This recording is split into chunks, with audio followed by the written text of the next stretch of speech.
अस्सलाम वालेकुम दोस्तों। मैं उम्मीद करता हूँ आप सब खैरियत से होंगे। दोस्तों, आज का वाकया एक काजी की जहानत से मुंसलिक है। तो शुरू करते हैं। दोस्तों, काजी साहब कहते हैं कि मेरे चचा की बेटी नहायत दौलतमंद और अमीर थी। मैंने इससे शादी कर ली और इसके माल से इस्तेफादा करने लगा। माल की बदौलत मैंने खुफिया तौर पर एक और शादी कर ली। इधर किसी शख्स ने मेरी पहली बीवी को बता दिया कि मैंने दूसरी शादी कर ली है। बस फिर क्या था, घर में तूफान आ गया। मेरी बीवी सख्त नाराज हो गई। इसने मुझसे कहा कि देखो, तुम मेरी दौलत इस्तेमाल करते थे, आज के बाद तुम ऐसा नहीं कर सकोगे। मैं तुम्हारे घर नहीं रहना चाहती। तुम्हारे लिए एक ही रास्ता है कि या मुझे रखो या दूसरी बीवी को। मुझे रखना चाहते हो तो फौरन तलाक दो उसको। घर में ये झगड़ा चलता रहा। मैंने अपनी बीवी को समझाया कि मेरी दूसरी कोई बीवी नहीं है। तो उसने कहा कि अगर तुम सच्चे हो तो यूं कहो, मैं तुम्हारे सिवा तमाम बीवियों को तलाक देता हूँ। इधर मैंने जिस नौजवान लड़की से शादी की थी वो खूबसूरत होने के अलावा निहायत समझदार भी थी। अब मैं दो कश्तियों का सवार था। पहली बीवी मेरी चचाजाद और निहायत अमीर थी, मगर मुझको पसंद न थी। और दूसरी बीवी गरीब मगर समझदार थी। मैं घर में लड़ाई नहीं चाहता था।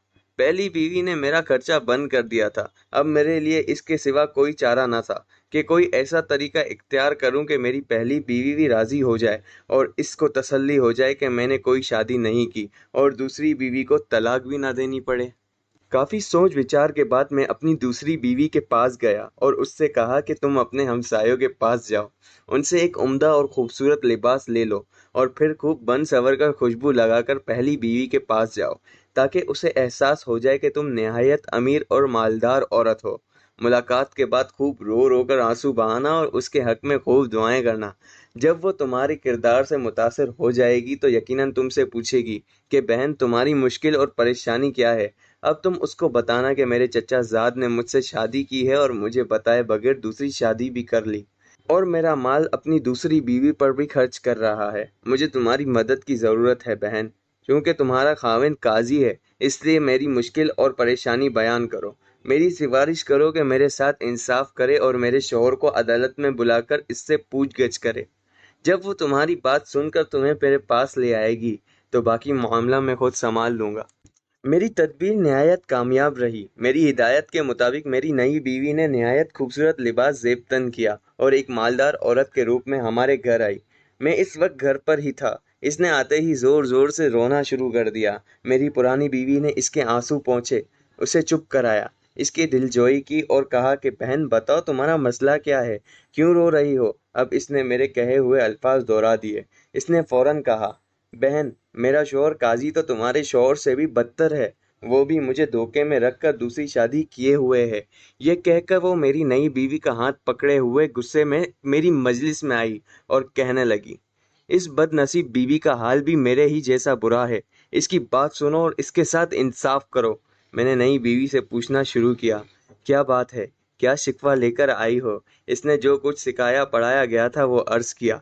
मैंने इससे पूछा, क्या तेरे चचा के बेटे यानी तेरे शौहर ने तुम्हारे सामने एतराफ़ किया है कि इसने दूसरी शादी कर रखी है। इसने कहा, नहीं, अल्लाह की कसम, भला वो मेरे खौफ के मारे क्यों कर एतराफ़ करेगा। मैंने पूछा, फिर कभी तूने इसकी दूसरी बीवी को देखा है और इसकी शक्ल पहचानती है। वो कहने लगी, नहीं नहीं। फिर मैंने कहा, ए खातून, अल्लाह का खौफ खा और सुनी सुनाई बातों पर यकीन मत कर, क्योंकि हासिद लोगों की तादाद बहुत ज्यादा है जो मियाँ बीवी की खुशियां देख नहीं सकते। इस तरह जो लोग औरतों को बिगाड़ते हैं, इनके पास इस किस्म के ड्रामे रचाने के लिए बहुत से बहाने होते हैं और वो झूठ भी बहुत बोलते हैं। मिसाल के तौर पर मेरी ही बीवी को देख लो। इससे भी किसी ने ये चुगली खाई है कि मैंने किसी और से शादी कर रखी है, जबकि मैं इसके सामने ये कसम खाकर कहता हूँ, इस दरवाजे के बाहर अगर मेरी कोई और बीवी है तो मैं उसे तलाक देता हूँ। ये सुनते ही मेरी चचा की बेटी यानी मेरी बीवी उठी और मेरे सर को बोसा देने लगी और कहने लगी, मुझे अब यकीन हो गया ए काजी कि तुम पर झूठा बहतान लगाया गया था। और दोस्तों, काजी साहब ने फरमाया, इस तरह मेरा काम चल गया क्योंकि मेरी दोनों बीवियां मेरे पास ही मौजूद थीं। इसलिए मेरी कसम भी वाक़ई नहीं हुई, क्योंकि कसम तो खाई गई थी दरवाजे से बाहर मौजूद बीवी को तलाक देने के लिए। तो दोस्तों, काजी साहब की ज़हानत तो आपके सामने आ गई। अगर आपको ये वीडियो पसंद आए तो आप मेरे चैनल को सब्सक्राइब कर दीजिएगा और मुझे दुआओं में याद रखिएगा। अल्लाह हाफ़िज़। तो